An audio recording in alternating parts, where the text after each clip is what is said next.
agatsiko Kabila kuza ku butaka ufitwe na M23 atarigeze yitandukanya nayo, yaragiye ashinjwa kuyibana nayo akahaza peaceful, nuko yizeye M23 ko ni naho baba badafatanyije, nuko ababonamo icyizere kurenza ingabo aha kontrolwa na leta. Ibyo ubwabyo bishobora gutuma leta inungunika, sibyo? Kuri M23 ni byiza, ariko kuri we ingaruka ziraba zazindi. Ingaruka zigomba kuba zazindi, bakamumerera nabi, bakamuhiga, bakamushyiraho impapuro, bakamunyaga imitungo, ari nabyo biri kuba. Nkabona ko kuba yaraje cyangwa ataraje ni kimwe, ariko ishyaka rye rifite rero inyungu mu guhisha ko yaje. Ari ukugira ngo uko kuba yabafatanyije na M23 bitaza tarasohora itangazo ritegerejwe rishobora gusohorwa none. Ari ukugira ngo uko kuba yarahageze bitaza gutuma yagirirwa nabi no gukomeza rigangaraza kuhaguma. Ntabwo mubona haguma, kuhaguma nabyo byaba bigize ibyago. Bashobora kumugabaho ibitero. Yego, bashobora kumugabaho ibitero. Hari n'abasesenguraga muri bya bihe bya mbere, mu minsi yashize ubwo byavugaga ko FARDC n'abawazalendo bagerageje gukora ibitero byo kwisubiza Goma. Bavuga ko ari nka message bashakaga kumuha yo kuvuga ngo aho hantu uri ntabwo hatekanye. Hariya hantu harimo ingabo za FARDC, FDLR, abawazalendo n'abandi bakiri mu nkambi za MONUSCO na SADC. Hari ingabo za SADC zitari kumvikana na M23. Hari izindi ngabo zayo moko ziri mu mashyamba muri parike y'Ibirunga n'ahandi. Hari n'ingabo za leta ziri hakurya. Hari n'ingabo za leta. Ibyo bintu byose bigize ibyago kuri Kabila. Byari ngombwa rero ko Kabila abitekerezaho kabiri.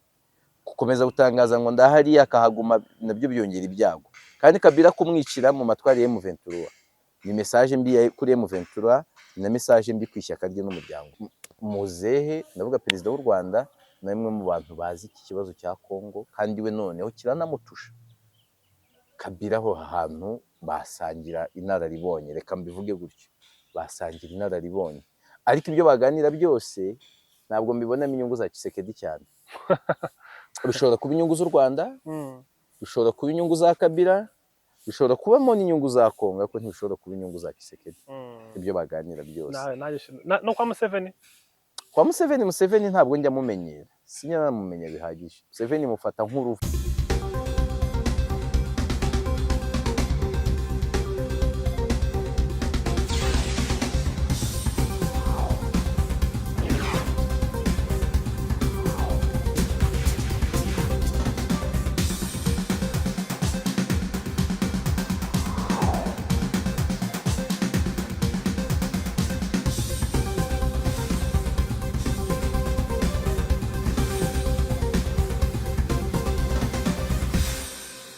Yego, amahoro y'Imana abane namwe mukunda One Nation Radio. Iyi mbibutse ko ari radio ya diaspora y'u Rwanda, rikaba n'ijwi rya diaspora y'u Rwanda. Turi kumwe na Yves, ubwo nawe n'umuvugizi wa diaspora y'u Rwanda. Mu diaspora wibera i Kigali mu Rwanda.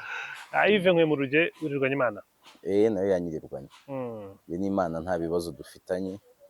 Nakoze ibyo ngomba gukora neza, nayo yakoze ibyayo neza rwose. Nta kibazo.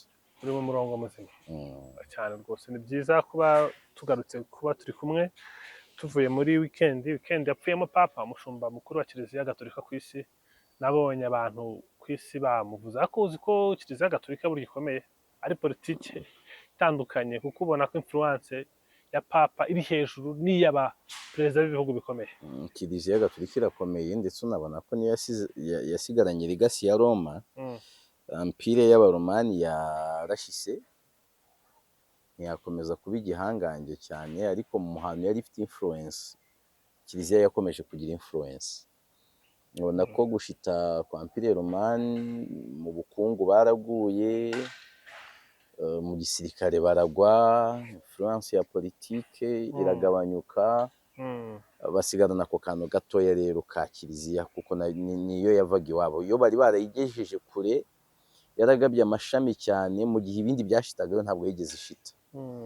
Kiliziya irakomeye kandi nta nubwo gukomera kwayo kuzashira ejo. Muri make uri kuvuga uti n'uwayitega iminsi asubiza amerwe mu isaho. Ntabwo ari ibya nonaha rwose. Irakomeye, ni abantu bemvestinze mu kwemera kandi kudakomeza ubuzima. Abantu burya dukunda ubwigenge. Hari amadini ntavuga hano, ariko ashobora kutagira abayoboke atari uko abantu batayakunze, afite n'utuntu twiza twinshi, ariko akantu ko gukomeza ubuzima abantu bigatuma batayitaho. Kiliziya abantu bayishima ko idakomeza ubuzima. Nta muntu ibuza kunywa byeri, ntawe ibuza kubyina umuziki, n'amasakaramentu bayaguhagarikiye ntabwo aba ari iteka ryose, aba ari ibihe bizwi ngo kuyasubirana ni igihe kingana gutya, pana hamwe bagutenga kuko pasiteri yahuze adahari, bikaba ni burundu, bo bikamara igihe runaka. Hari n'uburyo yiyasosiye n'ubuzima bw'abantu, ikora ishoramari. Ni Kiliziya uzabona mu ishoramari irimo amashuri, amahoteli, uzanayibona muri charite, irafasha imiryango ishamikiyeho nka Caritas n'ibindi. Rero no muri politiki ariko baba bafite influence kandi mu bihugu byose. Ibi bya Kiliziya na Papa Imana imuheruka urudasha ntabwo tubitindaho cyane, ariko nabonye abantu ku nkoranyambaga bacitse ururondogoro, bafite n'icyizere bati kera kabaye dushaka ko tugiye kubona umupapa ufite uruhu rumeze nk'urwo rwawe. Harimo Peter Turkson niba nibuka neza w'umunyagana, muri 9 mbona bari guhabwa amahirwe, muri babandi bari butorwe bitewe n'umwotsi w'umweru wabonetse. Hakaza n'umunya Guinea Robert Sarah, niba Abanyafurika Fridolin Ambongo muri Congo se bari Fridolin Ambongo ntawe nabonye, na Kambanda nawe nawe ntarimo, na Ambongo gusa bari kuvugwa babiri nabo ngaba bashobora kuba bari mu 9, barimo abataliyani 2 3, umunyafilipino, mu Portugal, gutyo ku mugabane w'uburayi n'ubu tumenyereka ariho hakunze kuva abapapa, niho bakunze kuva. Ushobora kureba mu mateka ukabona mu myaka ya kera muri za Syria barabagize, bwari ubwa mbere Amerika Latine mugize. Hari n'abandi bagiye babaho babirabura, ariko Kiliziya izakubwira ko ari Abanyafurika, ariko njye ntemera ko ari Abanyafurika. Bijyanye no kwaguka kwa ya mpire y'Abaromani, uzasanga ibi bice bya za Tunisia buriya ni ahantu hari hatuye abirabura. Ibintu by'Abarabu habona none ntabwo ariko byari bimeze za Carthage. Yo mu bapapa ba mbere nk'icumi n'aba mbere harimo burya b'uruhu rwirabura nka bangahe. Hari ahantu urebye uburyo hegeranye na Empire Romane, n'abantu bari bafatanye. Niyo Carthage uvuze Empire Carthaginoise, abantu bajyaga barwana n'Abaromani cyane. Ahari abantu bibuka umurwanyi witwa General Hannibal, no hariya harimo n'abaho bahavuye, bituma bamwe bavuga ko Afurika yagize abapapa, ariko kuri mbona ntawe nyine. Ubwo abo bibaye byaba ari umupapa wa mbere w'umunyafurika currently, uruhu rwirabura, ntibyaba ari ubwa mbere. Whether bishobora kongera ijambo rya Afurika muri Kiliziya, kandi niyo urebye ubona ko Kiliziya Gatolika mani gifite influence ifatika muri Afurika. Harimo ahantu ba Afurika, ni ahantu Kiliziya bavuga ko igifite abayoboke benshi, bayiyumvamo cyane, bayifata nk'aho ari inzira yabo y'umukiro cyane. Byaba ari amateka yiyanditse, gusimbura Papa Francis agasimburwa n'umunyafurika w'uruhu rwirabura uba muri Afurika, ukorera umurimo wa Kiliziya muri Afurika. Byaba ari amateka yazavugwa by'imyaka myinshi cyane, byaba bizamuye agaciro k'Abanyafurika muri Kiliziya na influence yabo. Ariko ni ibintu ntizera ko bifite amahirwe menshi. Ntibifite amahirwe menshi. Ukuntu batora muri iriya conclave papale, baratora nyine papa baze gupfa, aba cardinaux electeurs baraterana, bo batumijweho hirya no hino, bose bagiye bagatora ku rupapuro. Ubonye 3 bya 4 by'abatoye abapapa, ariko ntabwo biba birangiye, baratwika agasohoka umwotsi. Rero ushobora gutora 3 bya 4 akaza ari umunyafurika, agasohoka umwotsi w'umukara. Imana ntibyeze, ariko binabyo Imana ikavuga iti ntitumwemeye se. Urumva umwotsi wawe mukara basubiramo. Nicyo umwotsi ni substances bashyira mu myotsi. Umwotsi ntituzi ukuremwe, babishatse bakora umukara, bashatse bakora umweru, bashaka kubihuza n'icyiza n'ikibi, no kuba ari ijuru ribihisemo. Biri mu bukoroni nyine. None se ubundi umwotsi w'umukara wahitamo papa wera, cyangwa umwotsi wera wahitamo papa w'umukara? Yaba ari amateka yanditswe, yaba ari amateka. Biragoye ibyo by'imyotsi, mbifata nk'ikindi kintu. Ntabwo abantu ntabwo ndi gucaringa ukwemera kwabo, ariko kuvuga ngo umwotsi n'Imana yabikoze ni ikindi kintu. imyemerere reka tuba tuyiretse twarayicarinze bihagije rimwe mu cyumweru rirabaye reka tureke kuretse akantu nyemerera twigire iwabo wa Fridolin Ombongo muri Repubulika ya Demokarasi ya Kongo wari uhakomojeho mu kanya. Ni igihugu kiba kirimo byinshi bitandukanye tuganiraho hano. Ni igihugu cyaduhaye ingingo nyinshi zo gusesengura, ariko ntabwo ari igihugu twifuriza kugumana ingingo zo gusesengura, kuko nk'abantu tuzanye n'abakongomani twifuza ko ibintu byagenda neza bagatera imbere, bakanafasha na Afurika gutera imbere, kuko ntekereza ko Kongo iramutse itekanye n'abanyafurika benshi babyungukiramo. Muri Kongo hari intambara ihari ya M23 kuri ubu ngubu isa nkaho idashyushye cyane, isa nkaho itari kuzamuka. Duherukana turi kuganira ku butumwa bwa Masad Boulos wari umaze kugera ku mugabane w'Uburayi, avuga raporo y'ibyo abonye mu karere k'ibiyaga bigari. Avuga ko M23 igomba gushyira intwaro hasi, u Rwanda rugomba gukura ingabo muri M23. Ariko wowe urabona ute ibijyanye na M23 na recruitment iri gukora n'abantu bari kwivugwamo? Uwa mbere nkubaza ni Kabila Kabang ndetse na Moise Katumbi. Ni abantu mu makuru dusomye mu cyumweru gishize, ni abantu bari kuvugwa. Yewe hari n'abavuga ko Kabila ashobora kuba yarageze i Goma, nubwo hari uruhare rurabyemeza neza, ngo hari n'amafoto bamubonye azenguruka mu mujyi wa Goma. Simbizi ibyabyo n'ukuri kwabyo. Iyi recruitment ya Kabila muri M23 ibaye ariyo yahindura koze ite y'izi nyeshyamba? Ntabwo ishobora guhindura koze. Koze ni imwe, ibaye ari na koze yahinduka yaba idafatika. Ariko koze ishobora kuba iyi, ahubwo intego icyo mwashakaga kigahinduka. Kabila ntashobora guhindura koze ya M23, ariko ashobora kuyibyibushya. Yego. Uretse no kuyibyibushya, Kabila ashobora guhindura icyerekezo cy'ibyo M23 ishaka. Unyemerere nkubwire Kabila nk'ikibazo kuri M23, nanamukubwire nk'igisubizo kuri M23. Kabila ni inkota y'amujyi abiri kuri M23. Mbihereye ku buryo bw'igisubizo, Kabila ni big brand. Yonyine kuvuga ngo uri kumwe na Kabila, you sound somehow bigger. Kabila ariko bafite Colonel Nanga already, ntabwo ari kariba. Colonel Nanga ntabwo ari umuntu uri kuri calibre ya Kabila. I'm sorry to say so. Kabila ni ancien président wayoboye igihugu imyaka 18. Wanakiyoboye no mu bihe bikomeye. Imyaka 18, akaba yaraje ku butegetsi ari umuhungu wa perezida. Apari ko umuhungu wa perezida, Kabila yabaye umugaba w'ingabo za Repubulika ya Demokarasi ya Kongo. Izo ntabwo ari inshingano baha n'importe qui. Sibyo? Ntabwo ari inshingano baha n'importe qui. Ntabwo ari parcours biba muri nepotism kubijyanye hari nuko ari sufite ubutegetsi kukomereza muri uwo. Ariko ahantu uzi ubutegetsi butabamo nepotism ni aho no mu ijuru Imana yafashe ubutegetsi buragize umwana wayo w'ikinege. Sibyo? Abanyagatulika bizera ko Bikira Mariya ari we mugore wahawe umugisha gusumbya abandi bagore. Sobanuye ko Yesu yahereye umugisha kuri nyina.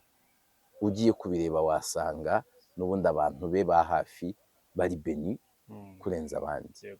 Ibintu inshingano zose zisaba icyizere, umuntu yizera abantu bafitanye isano y'amaraso kurenza abandi murambanye ukizera bukurusha abandi. Umuntu uzakubeshya ngo banga kubyita iryo zina nyine, ariko buri umuco wabigenaga neza. Abari proche y'umwami ni ibikomangoma, ni umugabekazi ni ibikomangoma.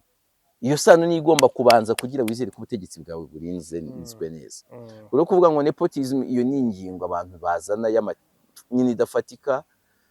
Njye mbona n'isi tugezemo, umwana wo kwa perezida, umwana wo kwa minisita kanaka, umwana w'iki ari layikiri gusobanukirwa uko izo nshingano yazikora kurenza wowe. Yize neza aho utakiga, ari bugire training utabona, arahura n'abantu mutahura. Then you think ko uzaba nkawe bikoroheye se? Ariko kubera kuba spoon fed bishobora kumugora kumva impamvu neza kuruta wowe wababaye. None se wababaye ugikina umwanya wo gushira agahinda niwe byoroheye kurenza. None se ko tubona iyi si dufite yubatswe n'abantu bababaye, hera nko kuri uru Rwanda. uru Rwanda rwubatswe n'abantu babaye impunzi imyaka n'imyaka, ntibari barababariye mu none se nkambi. abo bantu ukeneye bongere nabo ureba aho bahereye, Mm, nabo bashobora kuba batangiriye nuko batabikubwira barahuzagurikaga, hari ibyo bakoraga nyine ako kababaro kakabateka mm, kakabagora. yego. Urafata umuntu warwanye n'igihugu kitagira bije wongera ugaruka umuntu utazi uko bajera ibifaranga byinshi noneho kiyifite, Oya. umuntu wabayeho igihugu kitagira intwaro zo guhishwa azi noneho kigomba kuzisha muri metero magana. Hari ibintu bisaba umuntu nyine uri kuri urwo rwego. Mm, Nepotism ntabwo nishimagiza search ngo bafate n'umuntu uri naptokomba mm, ikirara cya famiye, umupfu wabuze uko abigenza ngo nuko ari muri famiye ikaze bamuha inshingano. Ariko nanone ntabwo dukwiriye kujya tujije abantu mbere na mbere ngo nuko ari mwene kanaka, niba se afite kimenyine yize neza afite ubushobozi. kandi kuba mwene Kabila ntabwo byamubuje kubyimba konga imyaka 18. Kuba mwene Kabila ntibyamubujije gukora amakosa yakoze. Tuzi amakosa yakoze i Gako, tuzi ayo yakoze muri Tanzania, tuzi ayo yakoze mu Bushinwa, tuzi hehe na hehe. Kuba mwene Kabila ntibyamubujije kuyobora igihugu imyaka 18, byamubujije no kuva ku butegetsi ngo yandike amateka ko habaye peaceful transition of power ya mbere mu mateka ya Kongo. So njye nari nkiri kuri kote yo kuvuga ko nawe ari igihanyanswa, ariko ni inkota ya mujyabiri nari nkiri guhera kuri positive. Ni Kabila ufite iyo experience yo ku butegetsi y'imyaka irenga 20, ubwo mbazemo niyo ise yayoboye, sibyo ishyira kuba 5. Yaramwegereye, yari proche wa Laurent Désiré Kabila. Shizemo iyi experience yayoboye ku giti cye, shizemo ni experience y'imyaka irenga 6 atari ku butegetsi.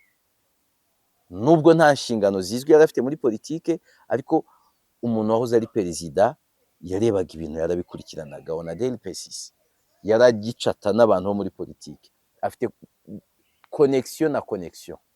So uteranyije rero Kabila afite experience muri politike itari munsi y'imyaka 30. Iyo experience y'imyaka 30 muri politike ni ikintu kinini muri M23.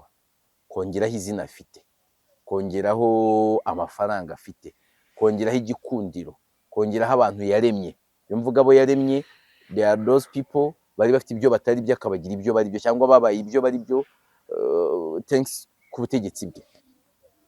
Umuntu kuza muri M23 arayibyibushya, kuza muri M23 arayaka wa mwambaro w'ukaraba Rwandofone, nyine aragira icyo yongeraho, n'aba bananga barayibyambura. Hariyongeraho ikindi kimugira ipiyo nziza muri M23, urwango afitanye na Tshisekedi, hangana rye na Tshisekedi riratuma adafite byinshi byo kuramira. Ibi bintu bye biherutse gufatwa aba yayigezemo ni ikintu cyiza. Hari byinshi ureba mu ndorerwamo y'ibintu byiza kuri M23, yego. Kabila araberaho ikibazo muri M23. Kabila navuze ngo abyibushya koze M23, ariko ku rundi ruhande aranabyibushya impamvu y'abarwanya M23.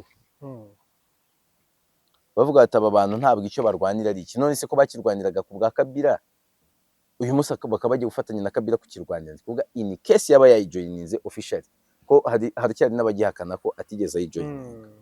Ni mpamvu nanjye mu kukubaza wabonaga ntabishimanye. Nacyo turakireba no kubihakana kayirimo, kandi ayirimo nabyo byagira impamvu.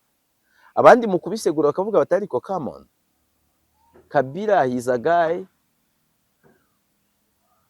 wabaye muri politike ya Kongo by'igihe kirekire, ushobora guhindura uko abona ibintu. Kandi bakakubwira ko muri politike banza biva kwa Clay, niba atari se Ford, bavuga ngo in politics there is no permanent friend, no permanent enemy, but permanent interests. Ni ukuvuga ngo niba nta nshuti ihoraho muri politike, nta mwanzi uhoraho, igihe interests zacu ziri aligned, zihura, zijyana, dushobora gukorana complementary, dushobora kugira comitativité na associativité mu buryo tuza kubaho. So uyu munsi rero haba hari iki kibahuza, nuko basangiye umwanzi gusa, cyangwa nuko Kabila yumva icyo barwaniraga. Ababisegura bareba icyo cya interest, ariko nge noneho za interest ndazitanyagura nkareba hari iki. Sibyo tukareba Kabila ubwe nawe ari mu bahemukiye Kongo. Ndabizi ko nk'abantu bakunda M23 bashobora kuba iyo statement yanjye batayikunda, ariko ino Kabila iyo aza kuba perezida mwiza ntabwo M23 uyu munsi iba yareguye intwaro, aba yarasize akemuye ikibazo cya M23 rimwe na rizima. Kabila aba yarasize FDLR yaratashye, ntabwo u Rwanda ruba rugicana itoroshi imurika cyane muri Repubulika ya Demokarasi ya Kongo. Kabila aba yarasize asenya ino mitwe, sibyo? Kabila aba yaravuye ku butegetsi atabusizeho Tshisekedi, as long as bose bamunenga ko ari we kibazo. Aba yararitse Martin Fayulu, abaturage batoye akaba ari ujyaho, bigapfa cyangwa bigapfuka, ariko amaturage amahitamo y'abanyekongo ari yahemukiye Kongo. Kabila nawe ni ikibazo kuri Kongo. Noneho kuza akajoininga M23 ni byende bivuga nyereke inshuti zawe nkwereke uburiwe, ni nkaho ahindutse miliwari kuri bo. Icyo ni ikintu cya mbere nkubwira, ya nkota yatangiye kuba moja abiri aje muri M23. Ni Kabila nawe ufite reputation mbi. Kabila afite akantu keza kamugaragira ko kuba yarayemeye ko habaho peaceful transition of power bwa mbere mu mateka ya Repubulika ya Demokarasi ya Kongo, ariko nawe afite andi madeshe menshi, afite embezzlement yo ku rwego rwo hejuru, nepotism ayivugwaho yo ku rwego rwo hejuru. Kabila twakorera mu nepotism cyane, udukurikiye ni cyene wabo, ni cyene wabo, no gufata bene wabo akaba ari bagwizaho imbaraga. Ndakubwira ikindi cyasha Kabila ashobora kugira, cyangwa se ikindi kibi yazana muri M23. Kabila ashobora kuzana amacakubiri muri M23. Ejo abantu bamwe bagatangira kuvuga bati ariko twebwe we are pro Kabila, hakaba hari abandi bantu bari bamaze kumenyera gukaba kari abayobozi bavuga ati araza kutuyoborana te, cyangwa nawe ejo bakavuga ati ariko ubundi aba bana nareze baranyoborana gute, sibyo? Ibyo bikaba ikibazo. Cyaba ubungubu cyangwa cyaba koze imaze kugera ku ntego, imaze kugera ku ntego ariko itaranahagera, birashoboka. Ariko aho byaba bibi cyane yamaze kugera ku ntego, sibyo? Yego. Kabila M23 yayifasha mu buryo bumwe kwimenera utubanga kugira utende na brand, ariko nawe ejo yayibera ikibazo.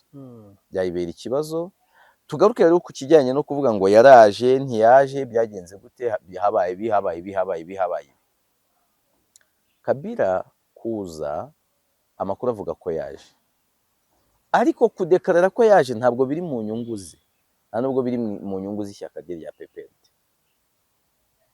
Ni nabyo byatumye bahita bafatirwa biriya bihano. Abo muri PPRD bakubwira ko ari ikinyoma Kinshasa yahimbye, ariko nabonye abo muri M23 babwiraga BBC ko nta kibazo kiri mu kuba Kabila yaza, kuko araza ku butaka bw'iwabo. Ariko Kabila kuza ku butaka bufitwe na M23 atarigeze yitandukanya nayo, yaragiye ashinjwa kuyibana nayo akahaza peacefully, nuko yizeye M23 ko ni naho baba badafatanyije, nuko ababonamo icyizere kurenza ingabo ahakontorwa na leta. Ibyo ubwabyo bishobora gutuma leta inungunika, sibyo? Kuri M23 ni byiza, ariko kuri we ingaruka ziraba zazindi. Ingaruka zigomba kuba zazindi, bakamumerera nabi, bakamuhiga, bakamushyiraho impapuro, bakamunyaga imitungo, ari nabyo biri kuba. Nkabona ko kuba yaraje cyangwa ataraje ni kimwe, ariko ishyaka rye rifite rero inyungu mu guhisha ko yaje, ari ukugira ngo uko kuba yabafatanyije na M23 bitaza turasohora itangazo ritegerejwe rishobora gusohorwa none, ari ukugira ngo uko kuba yarahageze bitaza gutuma yagirirwa nabi no gukomeza rigangaraza kuhaguma. Ntabwo mubona haguma, kuhaguma nabyo byaba bigize ibyago. Bashobora kumugabaho ibitero. Yego, bashobora kumugabaho ibitero.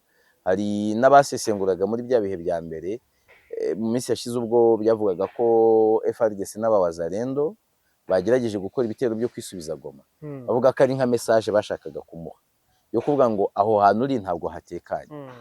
Hariya hantu harimo ingabo za FARDC, FDLR, abawazalendo n'abandi bakiri mu nkambi za MONUSCO na SADC. Hari ingabo za SADC zitari kumvikana na M23.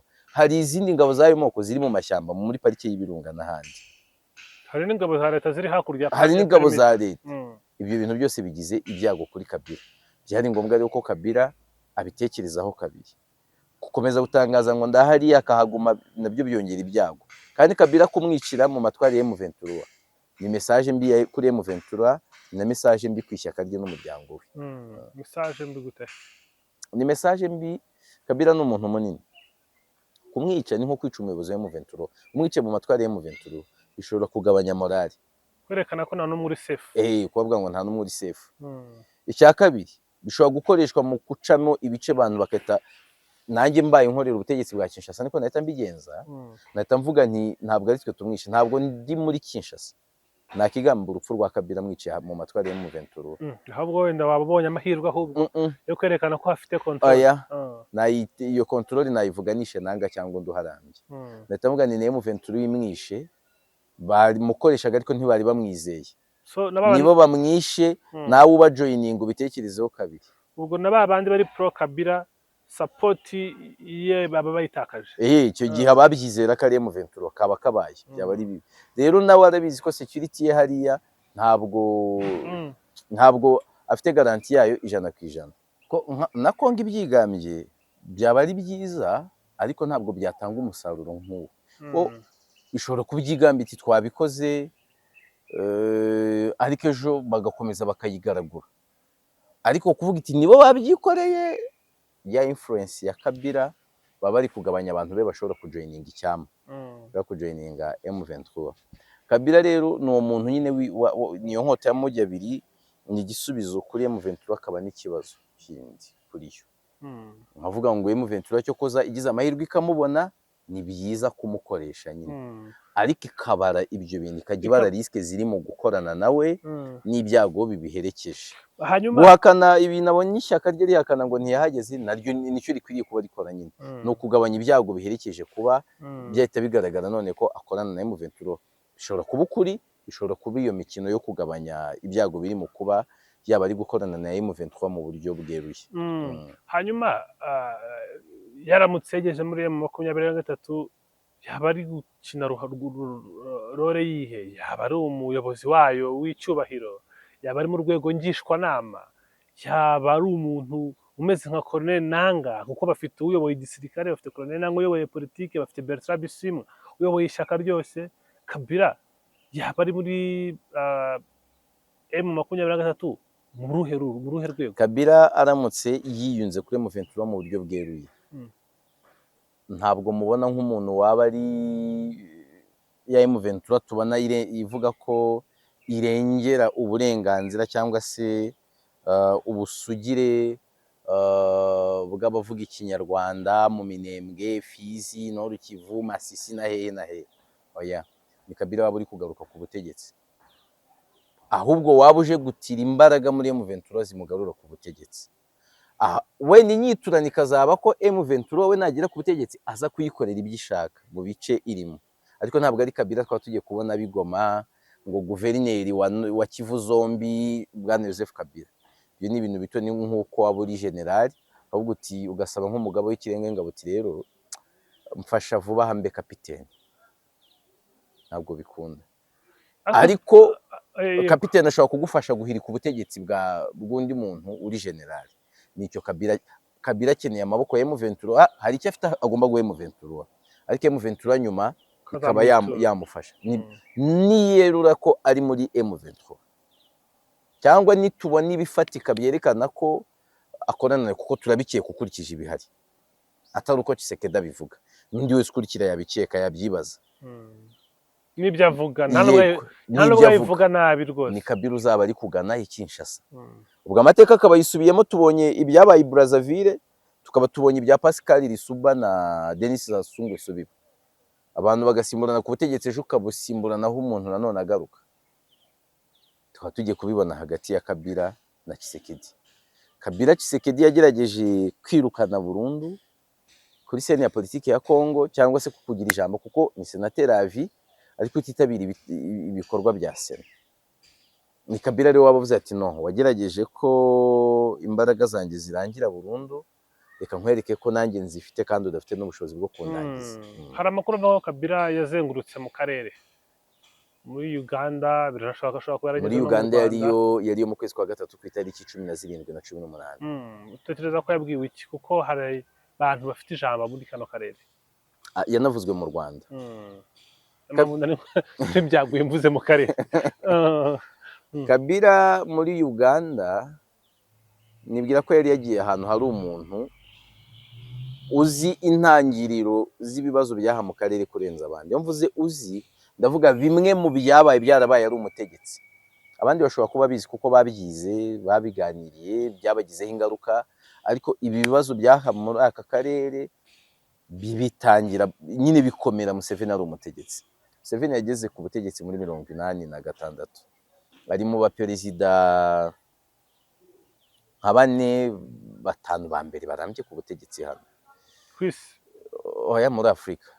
barabandi se Muri Afurika yamara ni kwisi ariko n'ubundi muri Afurika si waba warambye kurenza ahandi ku isi, kuko urebye habanza uyu wa Guinea Teodoro Obiang, agakurikiraho uyu wa Cameroon Paul Biya, si Museveni ubwo si n'uwa gatatu badi, kuko bari kumwe n'aba ba Isaias Afwerki wa Eritrea, bari kumwe na Ismail Geri wa Djibouti, harimo Museveni, harimo perezida w'u Rwanda nawe buriya amaze kumaraho imyaka myinshi 25, hakazamo n'uyu muhuza di wo muri Togo, teka nufatanya n'ubwasi n'ufatanya n'ubwasi, uyu muhuza nawe we namazemo 20 se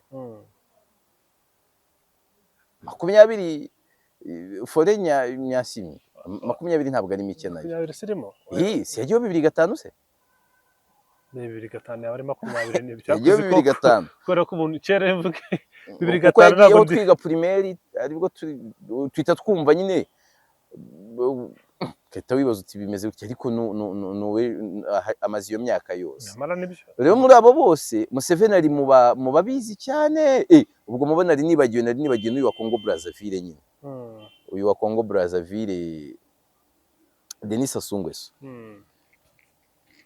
Kiriya gihe Museveni ajya kureba nako Kabila ajya kureba Museveni mu kwezi kwa gatatu, twibutsa abantu ko Museveni yagiye kureba ni nawe yagiye kureba mu kwezi kwa 11 kwa 2022, umunsi M23 yari yamufatanye Goma.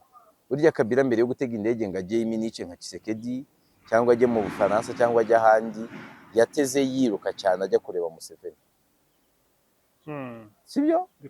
Azi impamvu yagiye kureba Museveni. Museveni ukubwira ati nagize uruhare mu kubwira M23 ngo musubire inyuma.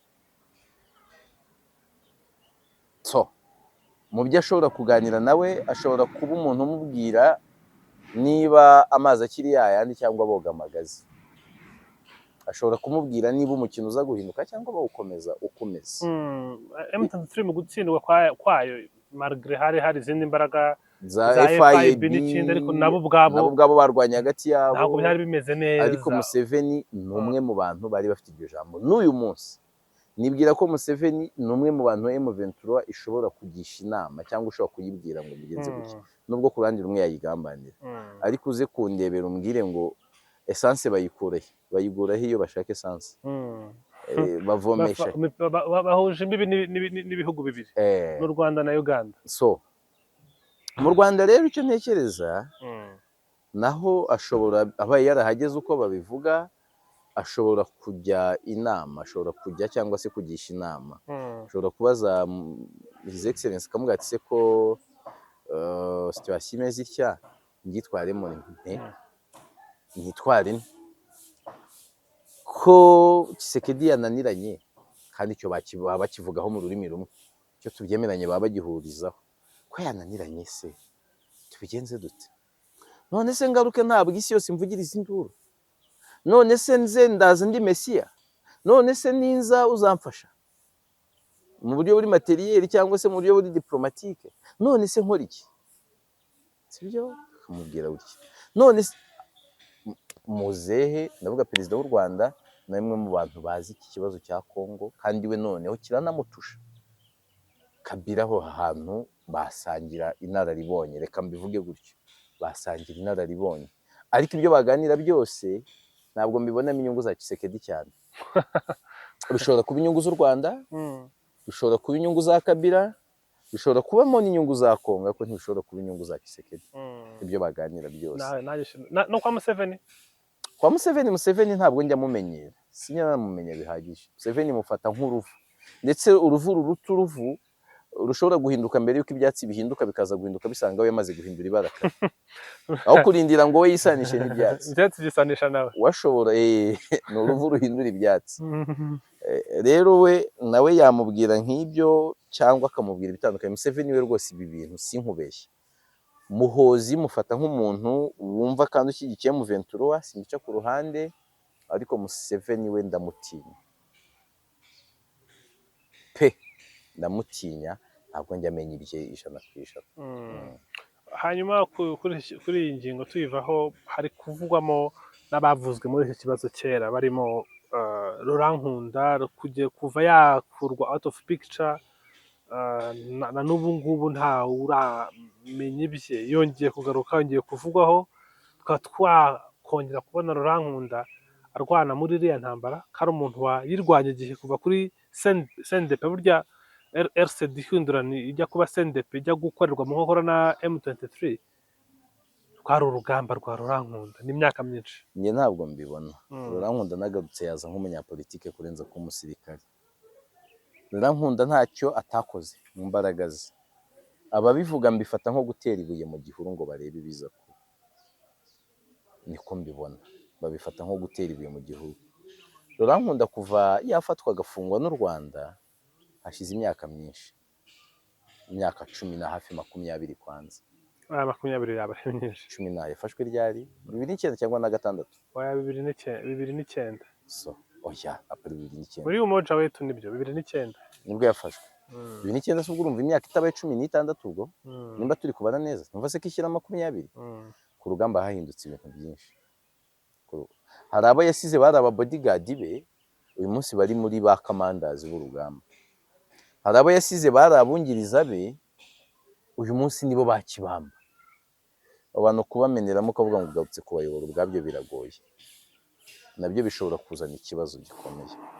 Cyo koze igishoboka, bashobora guhindura akamuga ati yewe vayo muri politiki, ahubwo nibiba ngombwa ko igihugu kigenga uzaba perezida.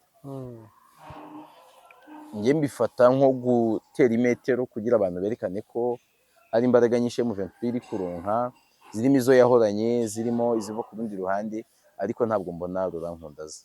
Nawe yaba ari inkota ya moja abiri. Nawe yaba ari inkota ya moja abiri. Laurent Nkunda haracyari umwanya. Niba ruza azaba naza nyuma, ariko simubona aza nona. Aje nona hagahitira mu gisirikare. Ntabwo byagenda neza.